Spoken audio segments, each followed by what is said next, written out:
Bandung bukan sekadar kota.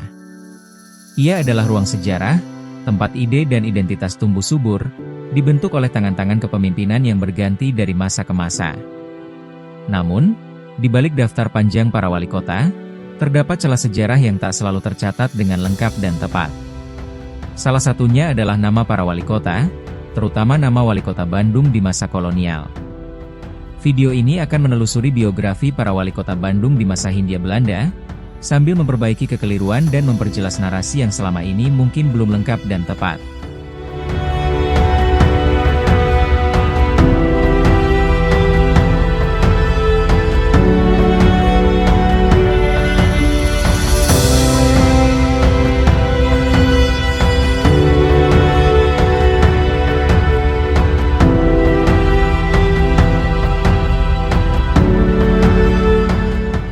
Kota Bandung mendapatkan status semente pada 1 April 1906. Adapun yang memimpin kota Bandung saat itu adalah Maureen Brecher. Menariknya, buku sejarah kota Bandung dari tahun 1945 hingga 1979 yang ditulis Edi Eka Jati, Ahmad Sobana, dan Ice Umardiana menulis nama lengkap wali kota Bandung tersebut dengan tulisan E.A. Maureen Brecher. Begitu juga yang ditulis oleh Nina Herlina Lubis dan timnya di buku Sejarah Kota Bandung. Kedua buku itu menjadi rujukan bagi pemerintah Kota Bandung dalam menulis daftar wali kota Bandung. Hal itu dapat kita lihat pada website resmi pemerintah Kota Bandung.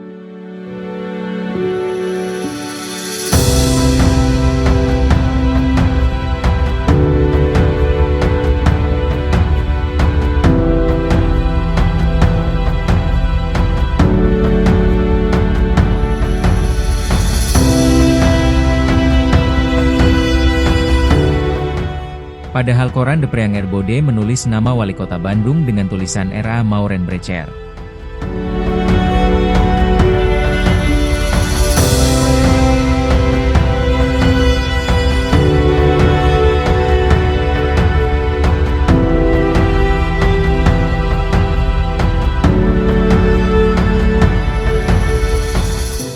Setelah ditelusuri lebih jauh, dengan mengandalkan arsip pemerintah kota Den Haag, didapatkan informasi bahwa nama lengkap wali kota Bandung yang pertama tersebut adalah Romeo Alexis Maureen Brecher.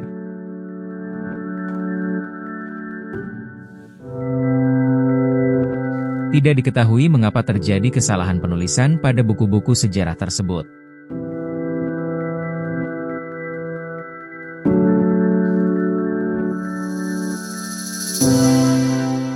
Romeo Alexis Maureen Brecher lahir di Ambarawa pada 20 Januari 1854 dari seorang ibu bernama Angeline Wilhelmina Jane van Rede van Oudtshoorn dan ayah bernama Frederik Louis Maureen Brecher.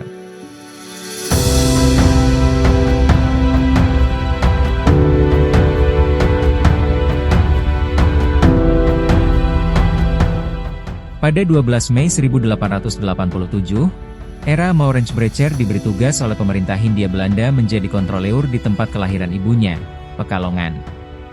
6 tahun kemudian, Maureen Brecher dipercaya pemerintah untuk pindah ke Wonogiri.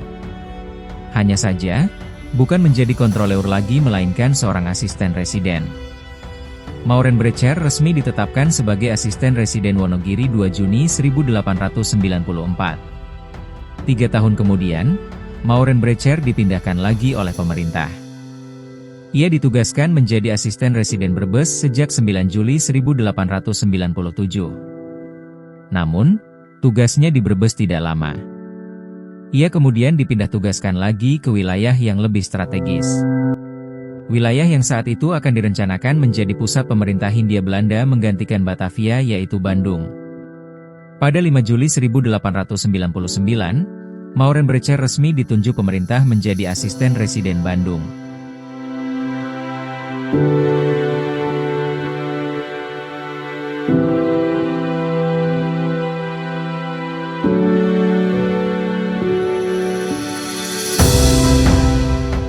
Saat Maureen Brecher menjabat sebagai asisten residen Bandung, pemerintah sedang menyiapkan undang-undang desentralisasi. Undang-undang itu pada intinya bertujuan untuk membuka kemungkinan adanya Gemeenschapppen, suatu daerah yang mengurus rumah tangganya sendiri. Salah satunya adalah pembentukan gemeente atau kota praja.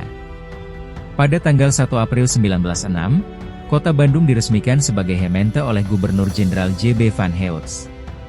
Sejak saat itu, Kota Bandung menjadi daerah otonom yang berhak mengurus dan mengatur beberapa hal sebagai bagian dari rumah tangganya sendiri.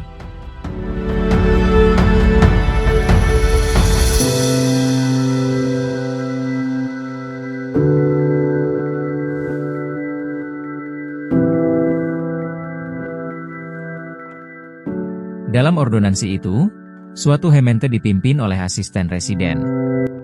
Dalam hal ini, Maurenbrecher bertindak sebagai voorzitter atau ketua Dewan Kota yang dibantu 12 anggota yang terdiri dari penduduk Eropa dan pribumi.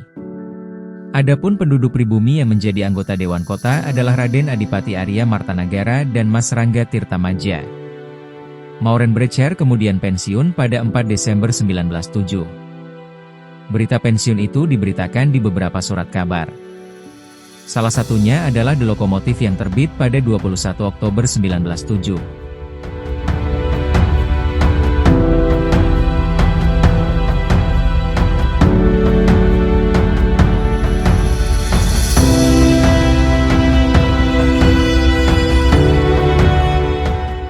George Leopold Hector Cruijsboom merupakan orang kedua yang mendapat kepercayaan dari pemerintah Hindia Belanda untuk memimpin Kota Bandung. Ia ditugaskan menjadi pengganti Romeo Alexis Maurenbrecher yang pensiun dari jabatannya pada 1907.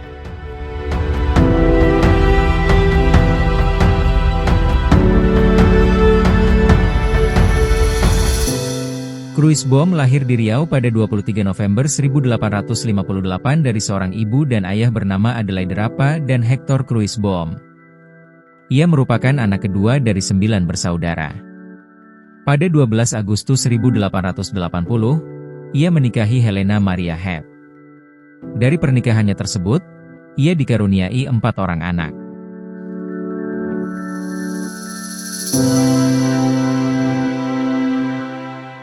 Pada 11 Januari 1882, Cruijsboom ditugaskan pemerintah menjadi aspiran kontroleur di wilayah Cirebon.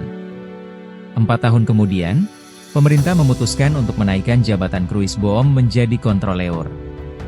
Namun, kenaikan jabatan itu disertai dengan pemindahan lokasi kerja dari Cirebon ke Kedu di Temanggung. Cruijsboom resmi bekerja sebagai kontroleur Kedu sejak 27 Juli 1886. Kemudian pada 20 Mei 1890, Cruijsboom kembali dipindah tugaskan ke daerah lain yaitu Probolinggo. Namun, pemindahan kali ini tidak disertai dengan kenaikan jabatan.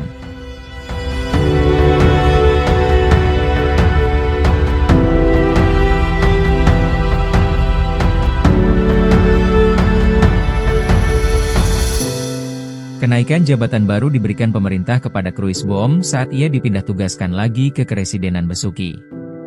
Di sana, ia menjabat sebagai sekretaris sejak 4 Juni 1894. Di Besuki, Cruijsboom jatuh sakit dan harus dilarikan ke Eropa.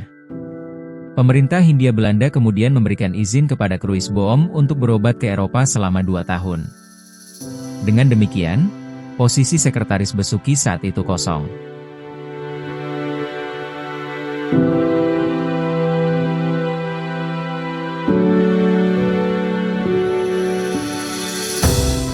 Sekembalinya dari Eropa, Cruijsboom bekerja seperti sebelumnya. Namun, tidak lama kemudian, Cruijsboom dipercaya pemerintah untuk mendampingi Residen de Vogel sebagai asisten residen pada 14 Maret 19. Kebetulan, posisi tersebut saat itu sedang kosong. Sejak saat itu, Cruijsboom bertanggung jawab atas afdeling Panaroikan.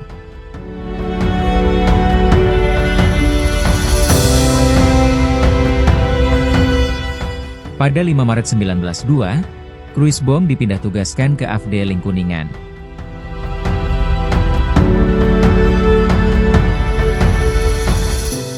Tidak lama, ia dipindahkan lagi ke afdeling Rembang pada 2 November 1905. Pada bulan Desember 1907, masa kerja era Maurenbrecher sebagai asisten residen Bandung sekaligus wali kota Bandung telah habis. Pemerintah Hindia Belanda menemukan pengganti yang sepadan dalam diri Cruijsboom. Akhirnya, pada 15 Januari 1908, Kruisboom resmi menggantikan Maureen Brecher.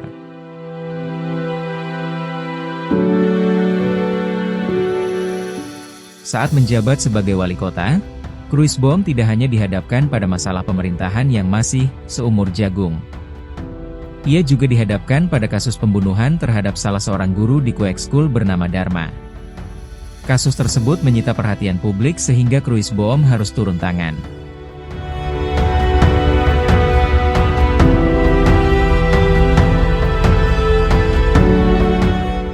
Namun, jabatan tersebut tidak lama diemban Kruisboom. Pada 2 Desember 1910, Kruisboom dipindahkan ke Ngawi. Jabatan yang ia emban di sana masih sama, yaitu asisten residen.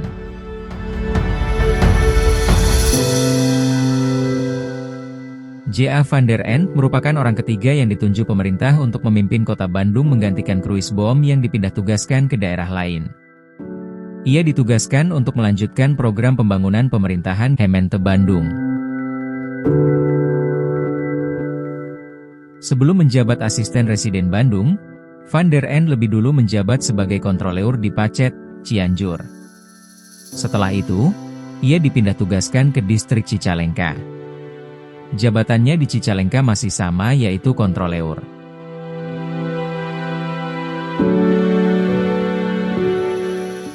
Pada 6 November 1909, van der End ditetapkan sebagai asisten residen Bandung oleh pemerintah Hindia Belanda. Sejak saat itu, ia juga bertugas melaksanakan pembangunan pemerintahan kota Bandung. Namun, van der End tidak lama berkuasa di Bandung. Pada 29 Juni 1910, ia dipindah tugaskan ke Pasuruan dengan jabatan yang sama. Di sana, ia diberi tugas tambahan dengan menjadi Presiden Ban Pasuruan.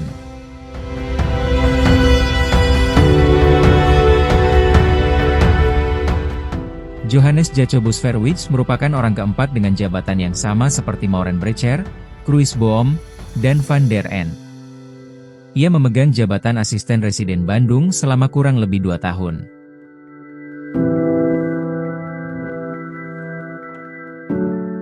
Verwijck lahir di Jepara pada 25 Juni 1861 dari pasangan Dorothea Thorop dan Nicolaas Johannes Verwijck. Ia merupakan anak paling tua dari 5 bersaudara. Setelah dewasa, ia menikahi Bertha Wilhelmina Halkema pada 17 Februari 1890.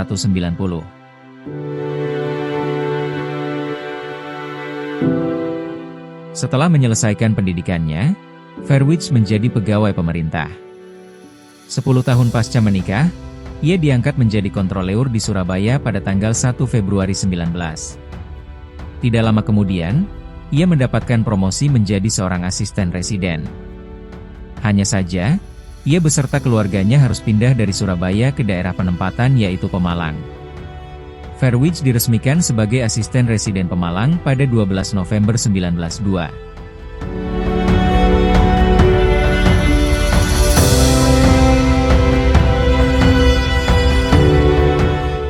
Empat tahun kemudian, Verwijck dipindah tugaskan lagi ke daerah Timur Jawa. Ia ditetapkan sebagai asisten residen Lumajang pada 13 Juli 1906. Ia meninggalkan Pemalang pada tahun tersebut dengan membawa serta keluarganya.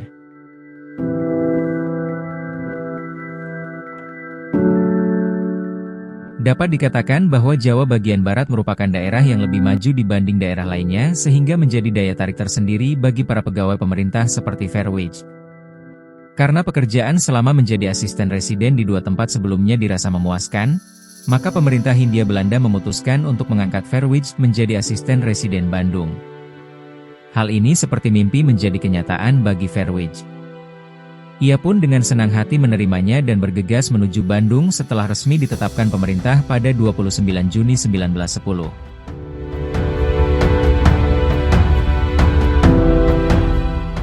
Respon Verwijck diberitakan pada beberapa surat kabar.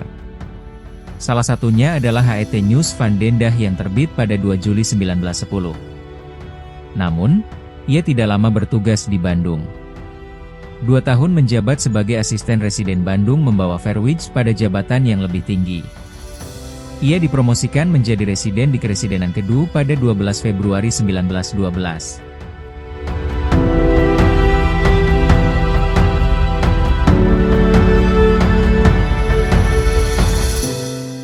Herman Ludwig Cornelis Bernard van Vleuten merupakan orang yang dianggap paling tepat oleh pemerintah Hindia Belanda untuk mengisi jabatan asisten residen Bandung menggantikan Verwijck yang dipindah tugaskan ke Kedu. Ia merupakan orang kelima yang memimpin kota Bandung.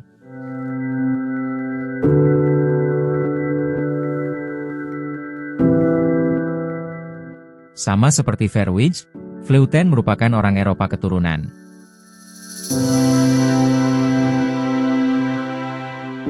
Ia lahir di Bondowoso, Hindia Belanda pada 11 September 1862. Setelah dewasa, ia menikah dengan Adriana Jacoba Matilda Groenemeyer. Dari pernikahannya tersebut, Vleuten memiliki putri bernama Anna Jane Marie van Vleuten.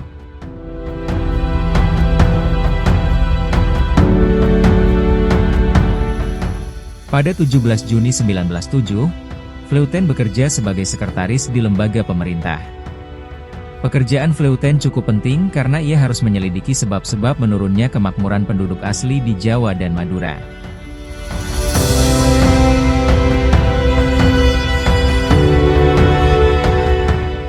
Pekerjaannya tersebut kemudian membawa Vleuten pada jabatan yang lebih baik. Pada 10 November 1909, ia dipercaya pemerintah untuk menjabat sebagai asisten residen Brebes. Itu adalah jabatan pertama Vleuten sebagai asisten residen.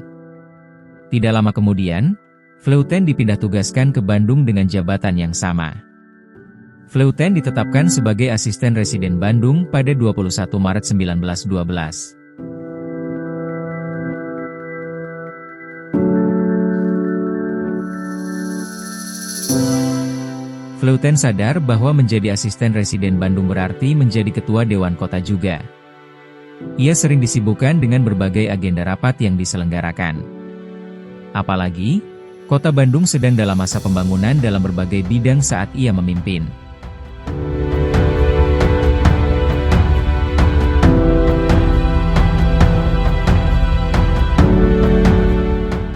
Bertus Kops merupakan orang ke-6 yang menjabat asisten residen Bandung merangkap sebagai wali kota Bandung.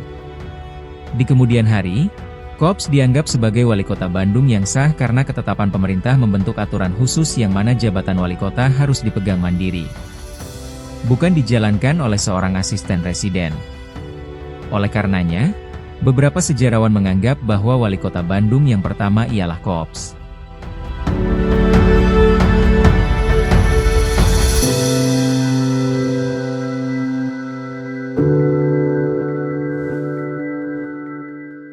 Jika dicermati, jabatan asisten residen Bandung yang merangkap sebagai wali kota Bandung sejak Maureen Brecher sampai Vleuten bukan penduduk Eropa asli melainkan keturunan.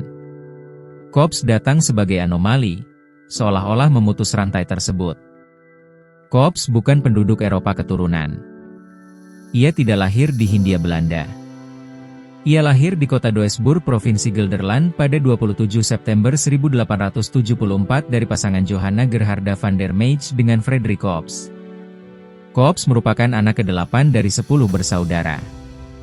Menginjak dewasa, lebih tepatnya pada usia 27 tahun, Kops menikahi Elizabeth Philippina Everdina Roelofs. Ia menikahinya di Sukabumi pada 18 Maret 1902. Dari pernikahannya tersebut, Kops dikaruniai 3 orang anak yaitu Johanna Catharina Kops, Evert Frederik Kops, dan Willem Albert Kops.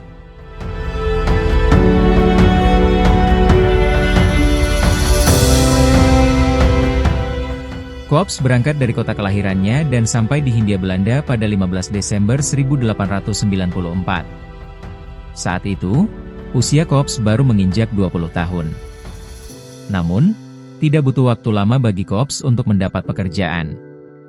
Ia ditugaskan pemerintah di Komisi 2 Departemen van Binnenlandsbestuur Urusan Agraria pada 8 November 1895. 2 tahun kemudian, Kops dipindah tugaskan ke Komisi 1.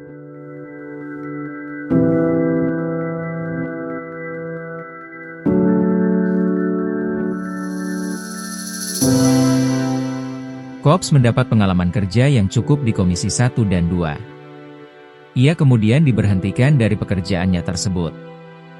Pemerintah memberinya tugas baru di Sukabumi sebagai aspirant kontroleur. Sejak 28 November 19, Kops resmi melaksanakan tugas tersebut. Tidak lama kemudian, Kops menjadi kontroleur di dua daerah yaitu Lengkong dan Mangunreja sampai dengan 1905.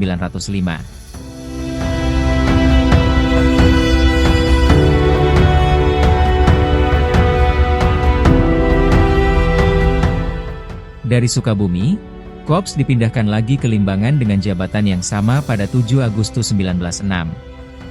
Pada 1910, Kops dipindahkan ke Semarang dengan jabatan kontroleur polisi. 1 tahun kemudian, Kops diangkat menjadi sekretaris di Semarang. Jabatan itu ia emban sejak 8 April 1911.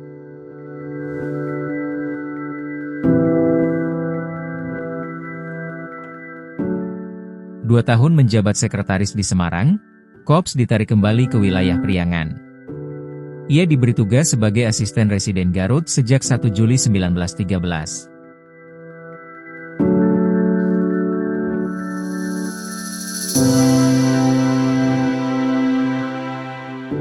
Namun, Kops hanya bekerja di Garut selama 3 bulan saja karena pemerintah Hindia Belanda memberinya tugas baru sebagai asisten residen Bandung menggantikan Vleuten terhitung tanggal 29 Oktober 1913. Perubahan besar terjadi pada struktur pemerintahan kota Bandung di bawah kepemimpinan Kops. Pemerintah Hindia Belanda memutuskan untuk memisahkan jabatan asisten residen dengan wali kota. Untuk itu, Kops diberhentikan dari jabatannya sebagai asisten residen Bandung dan mengangkatnya sebagai wali kota Bandung terhitung mulai tanggal 1 Juli 1917. Sementara itu, jabatan asisten residen Bandung diserahkan kepada W.P. Hilen. Beberapa sejarawan meyakini bahwa Kops lebih tepat dianggap sebagai wali kota Bandung yang pertama.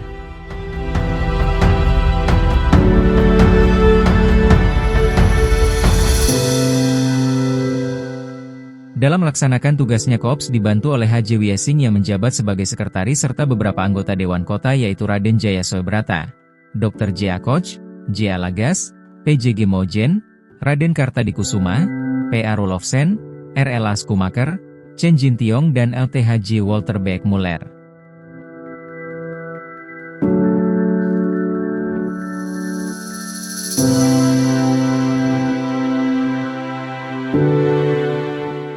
Sampai dengan 1920, Kops berarti sudah tinggal di Hindia Belanda selama 26 tahun. Hal itu membuatnya rindu akan kampung halaman. Untuk itu, Kops mengajukan cuti kepada pemerintah. Permohonan tersebut disetujui pemerintah dan akhirnya Kops pulang ke Belanda. Untuk sementara, jabatan wali kota Bandung diserahkan kepada S.A. Reitsma.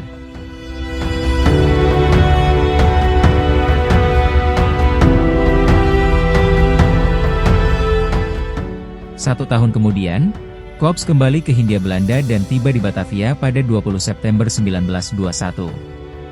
Kops kemudian menaiki kereta ekspres ke Bandung di hari yang sama bersamaan dengan sejumlah jamaah haji yang baru pulang dari Mekah. Di Bandung, para pejabat kota beserta keluarga jamaah haji sudah siap untuk menyambutnya sehingga stasiun tampak ramai.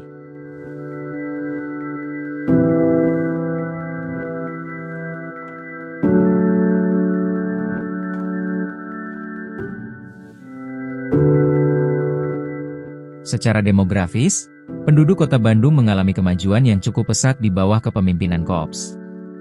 Terutama ketika rencana pemindahan ibu kota Hindia Belanda dilaksanakan dengan memindahkan beberapa departemen dari Jakarta ke Bandung. Pembangunan infrastruktur kota juga dilakukan di masa Kops. Hal ini dilakukan dalam rangka memberikan fasilitas bagi warga kota Bandung. Selain itu, sekolah-sekolah juga didirikan di masa Kops.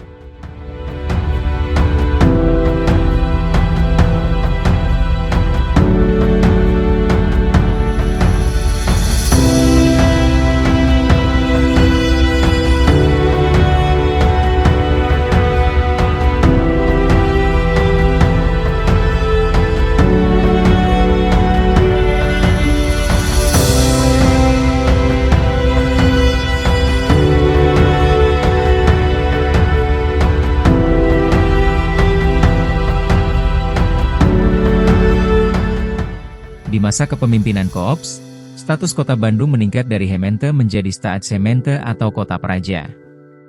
Status ini terus bertahan hingga Indonesia berada di masa Jepang dan Indonesia merdeka.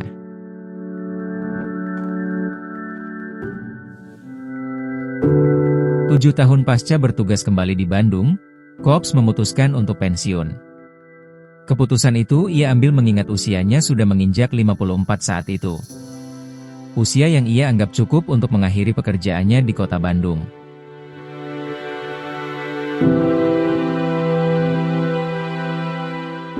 Kops resmi tidak lagi menjabat sebagai wali kota Bandung terhitung tanggal 4 Januari 1928. Setelah pensiun, Kops memutuskan untuk kembali ke Belanda dan menghabiskan masa tuanya di sana.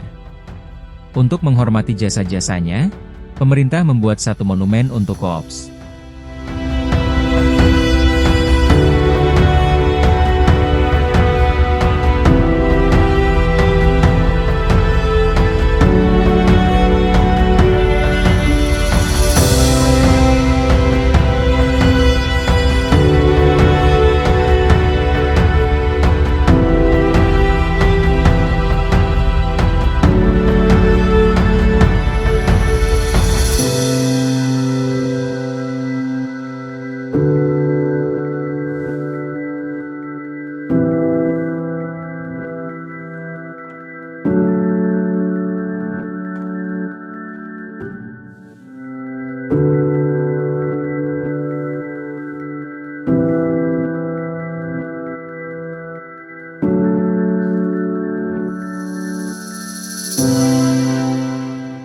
Stephen Ann Reitsma merupakan wali kota Bandung sementara pada 1920. Ia ditunjuk oleh pemerintah untuk memimpin kota Bandung menggantikan Bertus Kops yang mengambil cuti. Reitsma lahir di Leeuwarden, Belanda pada 12 September 1875. Ia merupakan anak tunggal dari pasangan Anje van der Meulen dengan Hendrik Reitsma. Setelah dewasa, ia menikahi Maria Elisabeth Brutel de la Rivière. Dari pernikahannya tersebut, ia dikaruniai 6 orang anak.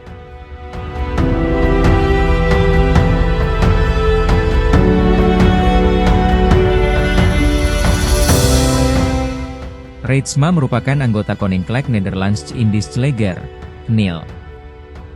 Ia ditugaskan di Cimahi sejak 1906.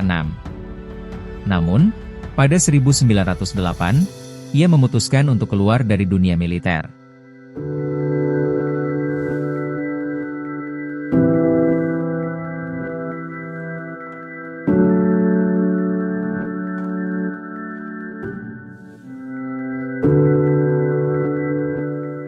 Ia kemudian bergabung ke Jawatan Kereta Api Hindia Belanda pada 1 Januari 1909 dengan menjabat sebagai Wakil Kepala Daerah Operasi keempat.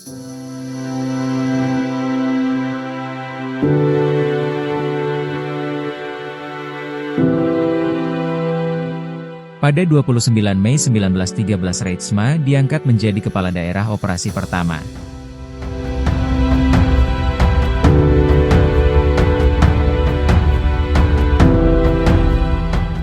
Puncaknya, Reitsma diangkat menjadi Hoofambtenaar pada 26 September 1918.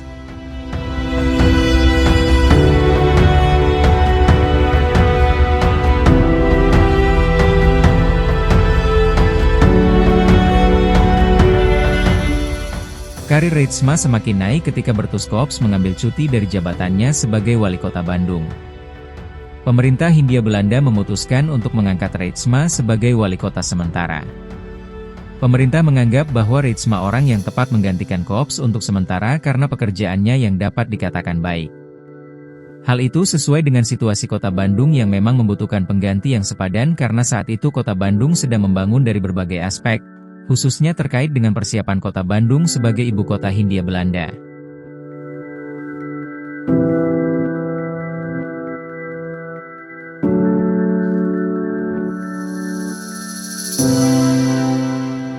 Reitsma mulai bekerja sebagai wali kota Bandung dengan meneruskan program kerja yang telah dibuat Kops seperti meresmikan beberapa sarana infrastruktur yang telah selesai dibangun. Salah satunya adalah Gedung Sociëteit Concordia.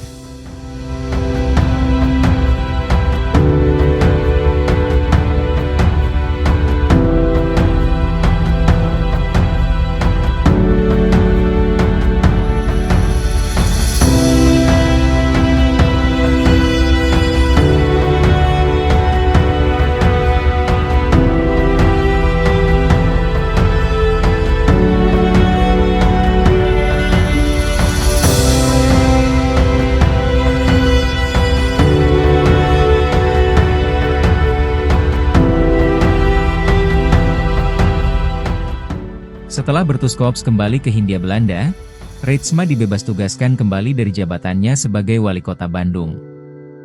Hal itu tidak membuatnya sedih. Sebaliknya, Reitsma justru senang karena dengan melepas jabatannya tersebut, ia memiliki banyak waktu untuk melaksanakan hobinya yaitu menulis. Namun demikian, pemerintah tidak melepasnya begitu saja.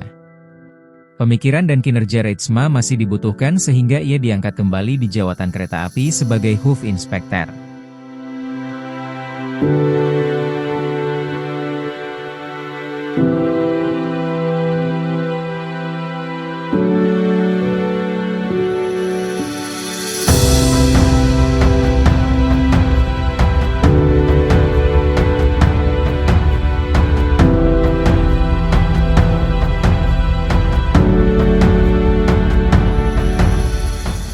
Julius Emile Antoine von Wolzogen-Kuhr merupakan wali kota Bandung yang kedua setelah penetapan Koop sebagai wali kota Bandung yang pertama.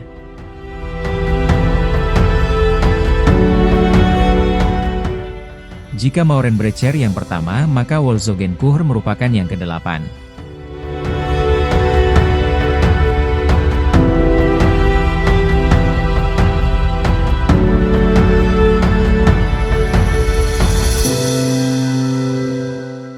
Wolzogen-Kuhr lahir di Batavia pada 9 Juni 1880 dari pasangan Wilhelmina Petronella Wijmalen dengan Karl Adolf von Wolzogen-Kuhr.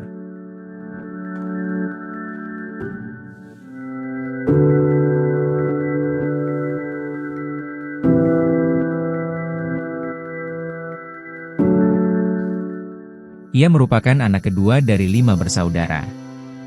Setelah dewasa, ia menikahi Catharina van Katwijk dan dikaruniai 2 orang anak bernama Johannes Emile Adolf von Wolzogen-Kuhr dan Wilhelmina Paula von Wolzogen-Kuhr.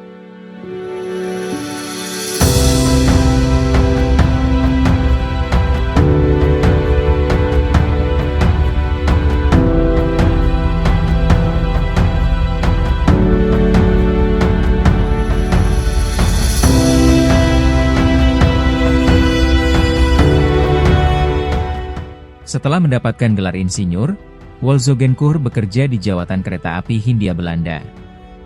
Perkembangan karir Wolzogen-Kuhr di lembaga tersebut dapat dibilang cukup baik. Pada 25 Juni 1912, ia dipercaya menjadi adjunct chef tweede afdeling.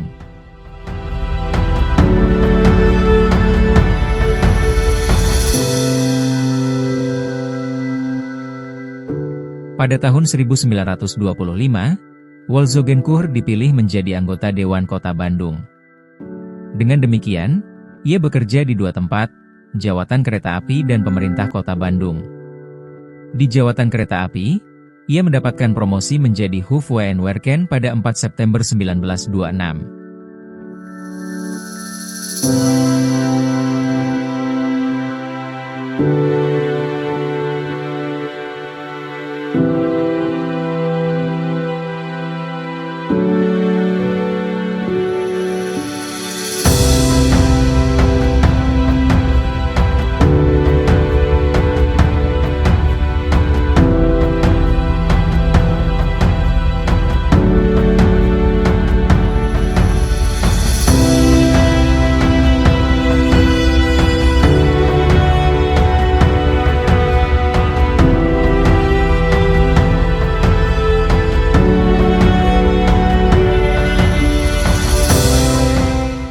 Pada 1928, Bertuscoops memutuskan untuk pensiun dari jabatannya sebagai wali kota Bandung.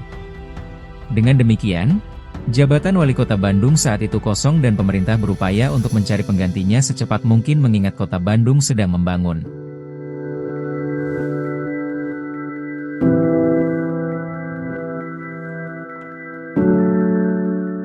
Nampaknya, pemerintah tertarik untuk merekrut seorang insinyur lagi. Hal ini terbukti berhasil saat penunjukan Reitsma sebagai wali kota sementara. Oleh karenanya, Wolzogen-Kuhr kemudian dipilih.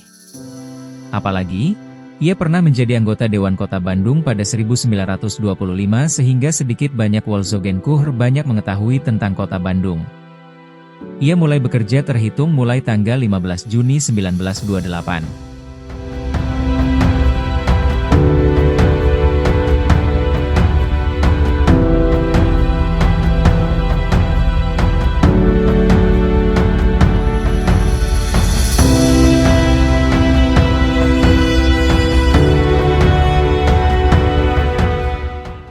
masa kepemimpinannya, Kota Bandung terus berbenah membangun infrastruktur kota. Salah satunya adalah pembangunan lapangan Tegalega yang diresmikan pada 9 September 1933.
Selain aktif di pemerintahan, Wolzogenkuhr juga merupakan seorang dosen di Technische Hochschule.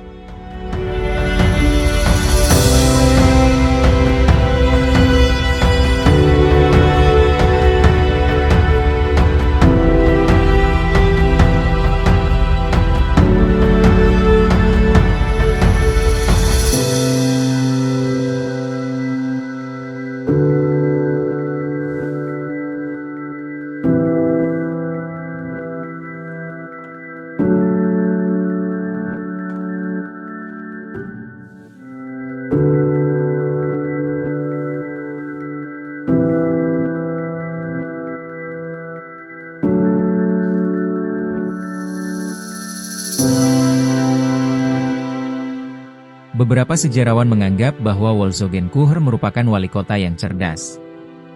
Namun, ia berhenti dari tugasnya pada 1933.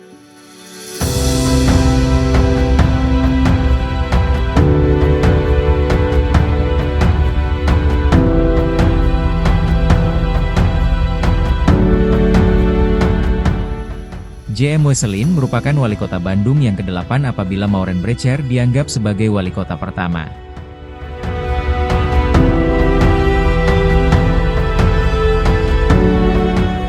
Namun apabila wali kota pertamanya adalah Bertus Kops, maka Wesselin merupakan wali kota Bandung ketiga.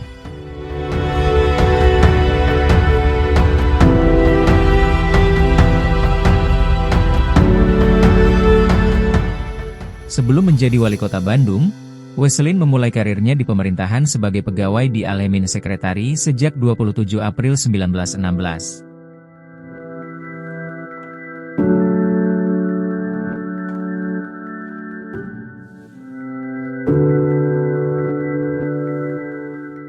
Butuh waktu 6 tahun baginya untuk dipromosikan menjadi referendaris di lembaga tersebut.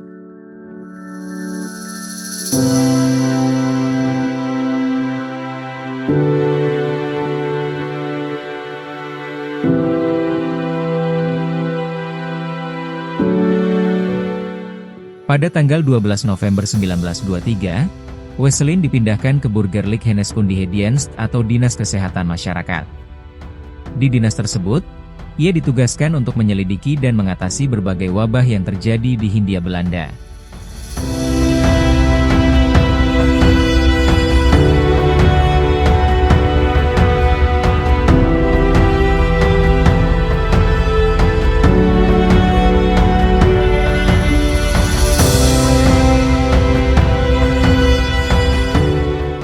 Tiga tahun kemudian, Wesselin dipindahkan lagi ke Departemen Van Binnenlandsbestuur atau Pemerintahan Dalam Negeri pada 1 Oktober 1924. Di lembaga tersebut, Wesselin dipercaya menjabat adjung advisor bagian desentralisasi.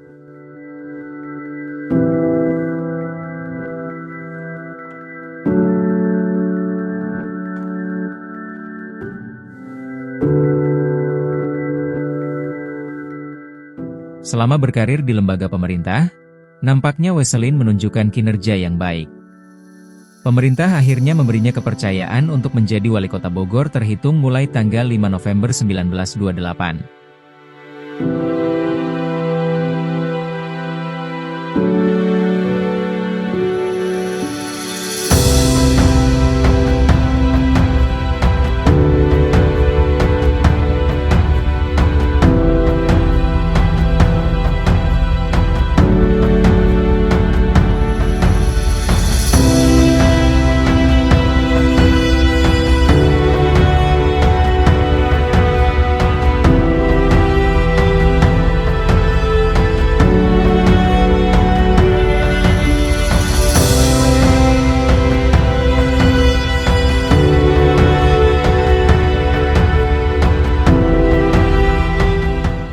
Tiga tahun merupakan waktu yang Wesselin habiskan untuk mengabdi di kota Bogor.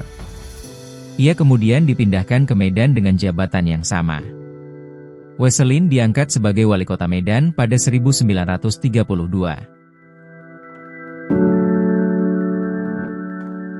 Jabatan itu ia emban hingga tahun 1933. Dengan demikian, jumlah pengabdian Wesselin di Medan lebih sedikit daripada di Bogor.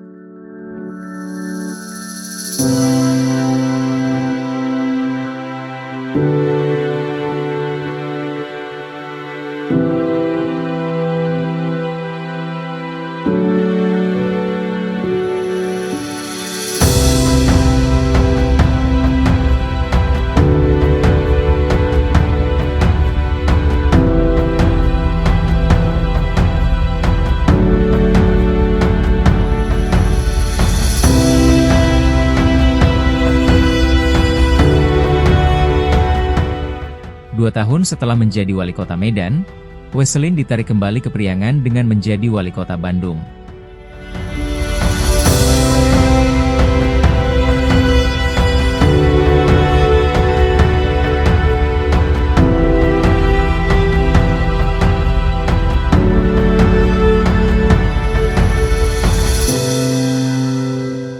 Memang, jabatan yang ia emban sama seperti sebelumnya.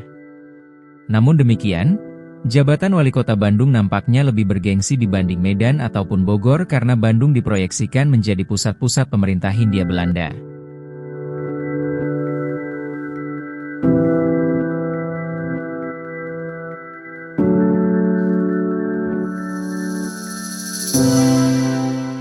Wesselin resmi ditetapkan menjadi wali kota Bandung terhitung mulai tanggal 24 Mei 1934.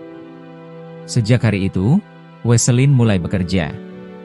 Sebagai wali kota, Wesselin selalu memberikan citra yang baik tentang Bandung.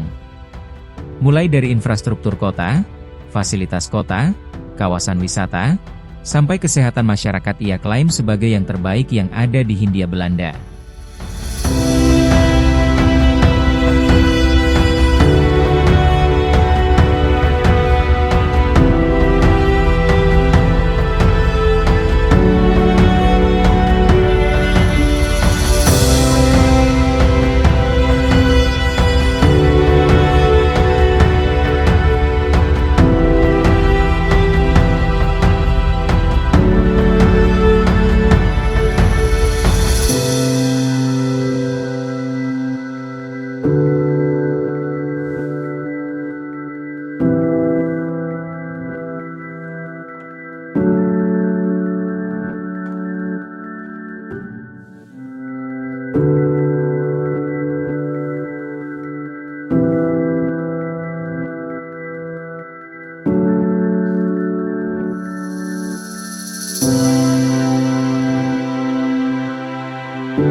Wesselin meletakkan jabatannya sebagai wali kota Bandung pada akhir 1936.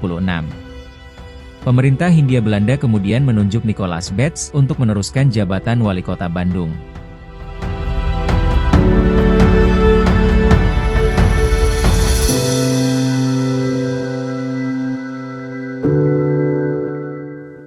Beets lahir di Haarlem, Belanda pada tanggal 20 Mei 1888 dari pasangan Jacob Beets dengan Elise Thorop. Ayahnya merupakan personil Angkatan Darat Hindia Timur berpangkat mayor.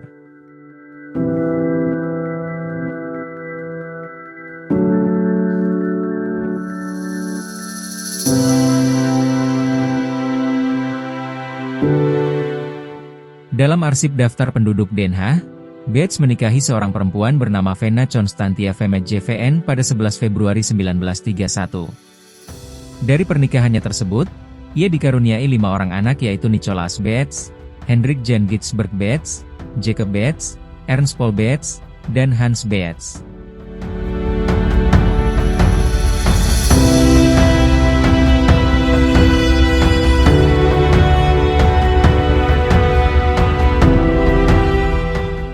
Beets menempuh pendidikannya di Leiden dengan mengambil jurusan Hukum dan Sastra pada 22 September 1909.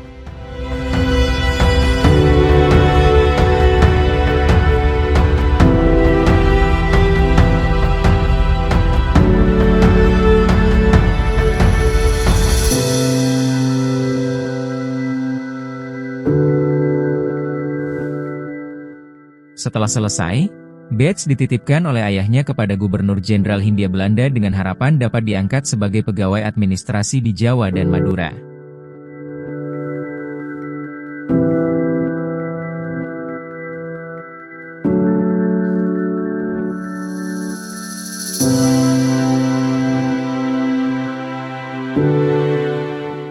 Ia berangkat dari Belanda ke Hindia Belanda dengan menggunakan kapal uap bernama SS Koning Willem III.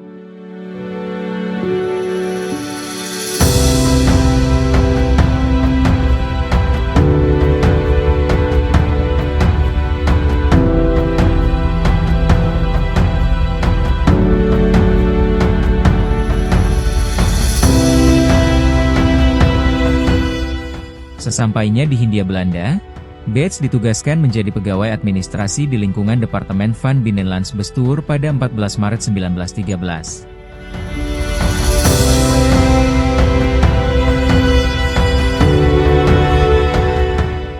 Pada tanggal 17 Oktober 1913, ia diberi tugas baru menjadi seorang aspiran controller di Tangerang.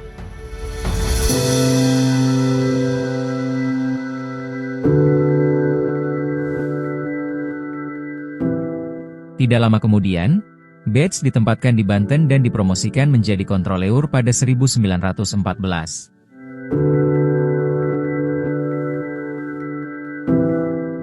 Sampai dengan 1922, ia kerap dipindahkan ke beberapa daerah seperti Surabaya, Sidoarjo, dan Semarang dengan jabatan yang sama.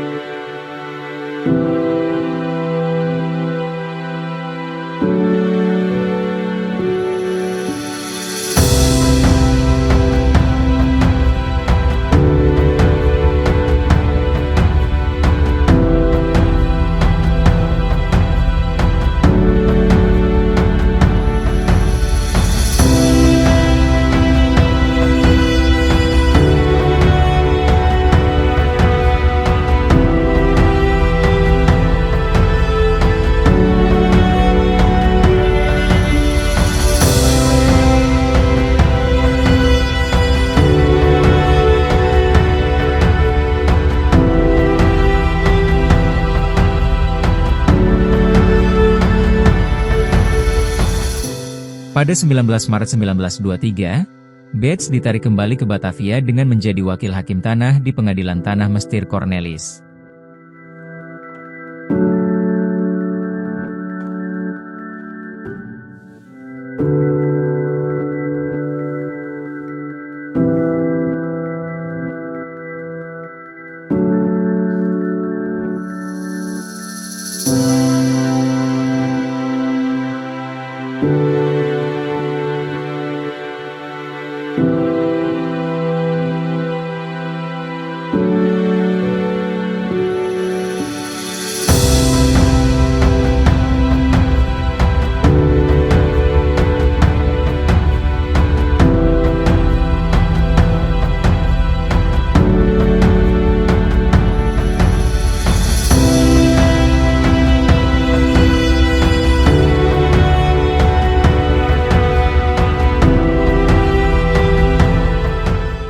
4 tahun kemudian, ia diberi jabatan asisten residen Weltevreden pada 16 Juni 1927.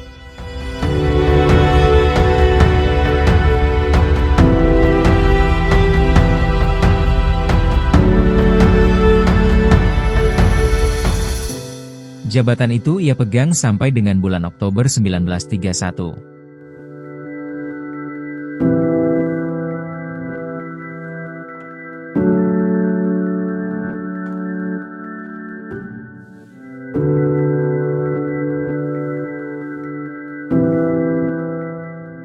Pada tanggal 1 November 1931, Betz dipindahkan ke Batavia dengan jabatan yang sama namun fokus di bidang agraria.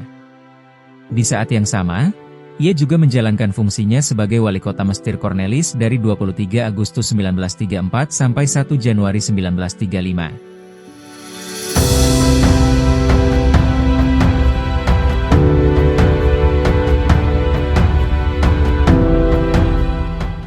Enam bulan pasca menjadi wali kota Mestir Cornelis, Betz ditugaskan menjadi wali kota Buitenzoh atau Bogor. Ia dilantik pada tanggal 30 Juli 1935.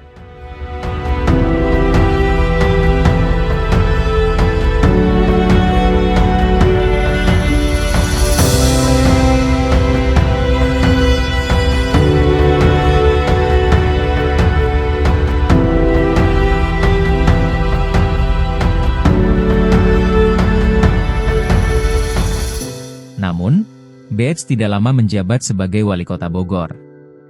Ia berhenti dari jabatannya tersebut pada 10 November 1936. Pemberhentian itu terjadi karena Betz diproyeksikan menjadi wali kota Bandung. Betz kemudian meninggalkan Bogor pada 29 September 1936 menuju Bandung.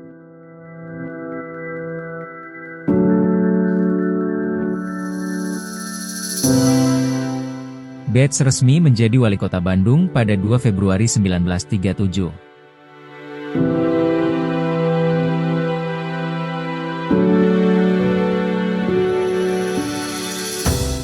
Beberapa surat kabar ramai memberitakan penunjukan Betz. The Indische Courant dan The Lokomotif adalah dua surat kabar yang memberitakan di halaman utama. Dalam perspektif media, berita di bagian depan merupakan berita-berita penting yang harus diketahui halayak terlebih dahulu. Dengan demikian, berita penunjukan Betz bagi dua surat kabar tersebut merupakan berita yang sangat penting untuk diketahui masyarakat kota Bandung secara khusus dan masyarakat Hindia Belanda secara umum.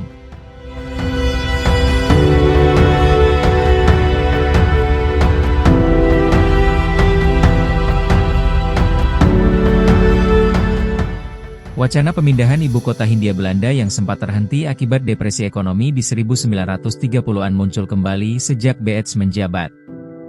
Tanpa ragu, Betz memulai proyek pemindahan itu kembali dengan membangun beberapa infrastruktur pemerintahan. Salah satunya adalah Istana Gubernur Jenderal.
Namun, ada yang menarik selain pemindahan ibu kota Hindia Belanda. Salah satu sumber menyatakan bahwa sejak Belanda dikuasai Jerman, Pemerintahan kerajaan Belanda dilanda situasi yang tidak baik. Ratu Wilhelmina diberitakan mengungsi ke London.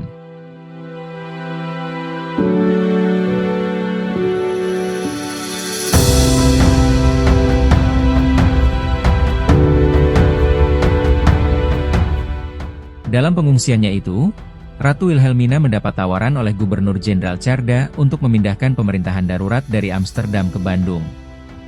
Ia menganggap bahwa Bandung lebih aman karena dilindungi oleh militer yang kuat. Namun demikian, rencana itu tidak terwujud karena satu dan lain hal.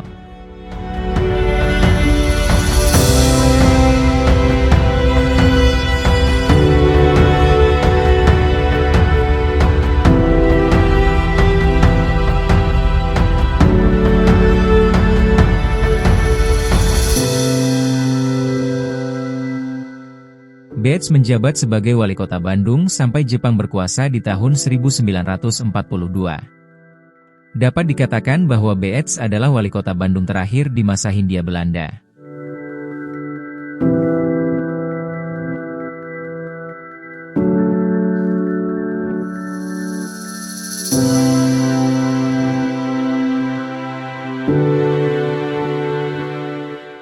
Itulah biografi singkat para wali kota Bandung di masa kolonial Belanda yang sedikit banyak telah memberikan fondasi awal bagi berkembangnya kota Bandung di masa selanjutnya.